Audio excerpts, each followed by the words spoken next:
Мен қазір қатты күйзелісте жүрмін. Мені түсініп, қолдау білдіретін, кеңес айтатын адам жоқ. Өйткені мен ешкімге ақтарылып сырымды айта алмаймын. Бүгін сіздерге айтып жеңілдеп қалғым келіп тұр.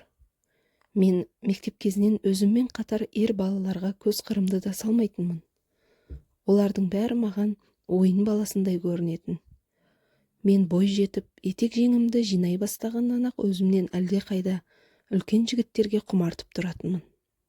Өзімнен 10-15 жас үлкен жігіттермен сөйлесетінмін. Тіпті араласқан жігіттерімнің арасында отбасылы еркектер де болды. Бірақ мен бір адамды кездестіргенде ғана бұрын өзімнің ешкімді шын сүймегенімді түсіндім. Жездемді алғаш көргеннен ақ оған ғашық болып, кейін құлай сүйіп қалдым. Менің әпкем өзімнен 5 жас үлкен. Арамызда ағам бар. Менен кейін тағы бір ұл, бір қыз ерген. Әпкем 25 жасында өзінен 5 жас үлкен жігітке тұрмысқа шықты. Әпкем тұрмысқа шыққанға дейін оқуын бітіріп, жақсы қызметке орналасты. Өзі сондай көрікті, тартымды жан. Ал жездемнің сымбатын аузыммен айтып жеткізе алмаспын. Ол сұңғақ бойлы, қасы көзі қап-қара, аққұба келген келбетті адам. Өзі спорт шебері, жауырыны жалпақ, қайратты жігіт. Әпкемді жақсы көретіні, қатты сыйлайтыны байқалып тұрады. Сөйлегенде даусы зор, артық сөзі жоқ, сабырлы. Неге екенін білмеймін, жездеммен танысқан күннен бастап оны өз әпкемнен қатты қызғанатынмын.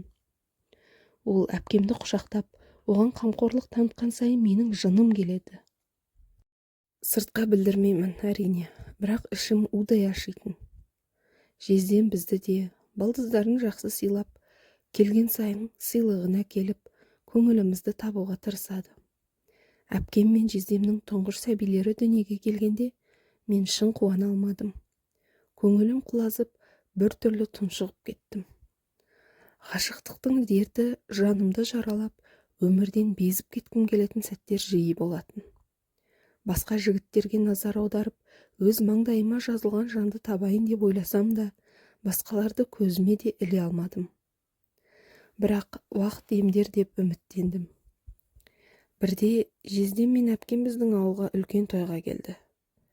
Мен жездемнің келуіне әбден дайындалдым. Тура бір сүйген жарым келетіндей таранып, жасанып, барлық әдемі киімімді киіп, не мақсатта олай жасағанымды да білмеймін. Бірақ әйтеуір жездемді қатты күттім. Жездем келгенде әдеттегідей ата-анама, туған-туысқа амандасып, біздің де бетімізден сүйді. Жездемнің ерні тигенде сол жерде еріп кете жаздадым. Сол күні тойда келген қонақтардың бәрі жақсы көңіл көтерді. Жездеммен жақсылап биледік. Бір қарасам, қонақтардың арасында жездем көрінбейді. Оны көзіммен іздеп едім, кездестіре алмадым.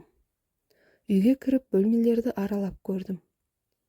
Түпкі бөлмеге кірсем, төсектің үстінде жездем ұйықтап жатыр екен. Аздап қызып қалған соң демалып алмақ болып жантайған секілді. Мен оған ұзақ қарап тұрдым да, шыдамым таусылып ернінен сүйіп алдым. Ол мені әпкем екен деп қалса керек, құшағына тарта түсті. Бір кезде көзін ашып қалып, мені көріп орнынан атып тұрды. Кешір айналайын, сені бақытгүл екен деп қалсам деп, әбден абдырап қалды. Мен үнсіз бөлмеден шығып кеттім. Жездемді ұмыту үшін мен тұрмысқа да шықтым. Көрші ауылдың жігіті бұрыннан менің сыртымнан ғашық болып жүретінін білетінмін. Сол жігітпен ара-тұра сөйлесіп жүрдік. Сөйтіп жүргенде ол мені алып қашты. Келін болып түскен кезден бастап ақ барынша отбасыма адал болуға, махаббатымды ұмытуға тырысамын деп өзіме сөз бердім. Бірақ мен қанша тырыссам да, жездем есімнен шығар емес. Жатсам, тұрсам, көз алдымнан жездем кетпейді. Түсіме жиі кіреді. Тіпті төсекте күйеуімнен ешқандай ләззат ала алмаймын. Өйткені сондай сәттерде мен оны ойлап жатамын. Күйеуіме қосылғаныма 2 жылдан асты.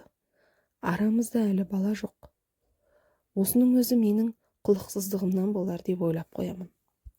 Енді не істесем болады? Ғашықтық дертінен қалай айырылсам екен?